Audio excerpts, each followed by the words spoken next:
স্পেনকে হারানো অসম্ভব কিছু নয় বলছেন সৌদি গোলরক্ষক আহমেদ আল কাসার। আর কেপ ভার্দে ম্যাচে পয়েন্ট হারানোয় সমালোচনাকে অনুপ্রেরণা মনে করছেন Spain coach Luis de la Fuente. Spain Saudi Arab match শুরু রাত 10টায় লস অ্যাঞ্জেলেসে, রাত 1টায় ইরানের বিপক্ষে লড়বে বেলজিয়াম, আর ভোর 4টায় উরুগুয়ে কেপ ভার্দে ম্যাচ।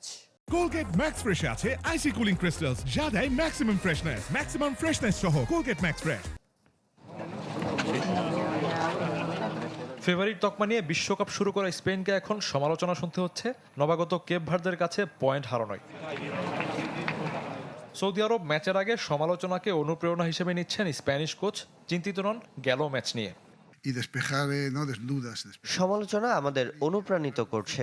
আগের ম্যাচের ফলাফল ছেলেদের প্রস্তুতিতে কোনো ব্যাঘাত ঘটাতে পারেনি। সৌদি আরব সম্ভবত রক্ষণাত্মক ভঙ্গিতে খেলবে। এই কৌশল তাদের জন্য উপযুক্ত হতে পারে, তবে আমাদের সতর্ক থাকতে হবে। কেপ ভার্দে ম্যাচে বদলি হিসেবে নেমেছিলেন লামিনে ইয়ামাল। বার্সা তারকাকে সৌদির বিপক্ষেও কি শুরুর একাদশে দেখা যাবে না, এমন প্রশ্নে কৌশলী উত্তর কোচের। ইয়ামালকে প্রথম একাদশে রাখা বা কয় ম্যাচ খেলানো হবে তা নিয়ে আপনারা প্রশ্ন করছেন। মূল বিষয় হলো সে স্বস্তি বোধ করছে, এটাই ভালো খবর। ইয়ামালের সাথে খেলতে মুখিয়ে সৌদি আরব ফুটবলাররা। উরুগুয়েকে রুখে দিয়ে আত্মবিশ্বাসী মধ্যপ্রাচ্যের দেশটি শক্তিশালী স্পেনের বিপক্ষে লড়াই করতে প্রস্তুত। দলটির গোলরক্ষকের মতে কোনো কিছুই অসম্ভব নয়।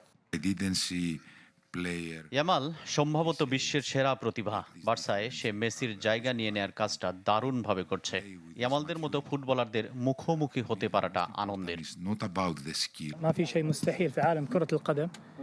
ফুটবলে কোনো কিছুই অসম্ভব নয়। কোচিং স্টাফরা তাদের সেরাটা দিয়ে আমাদের প্রস্তুত করেছে। স্পেন ম্যাচে লড়াই করতে আমরা মুখিয়ে আছি।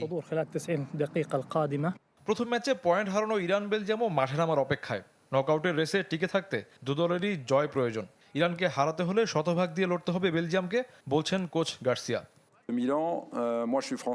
ইরান দলটার খেলা দেখার তেমন সুযোগ হয় না, তবে ইরানি বেশ কয়েকজন ফুটবলার সম্পর্কে ধারণা আছে।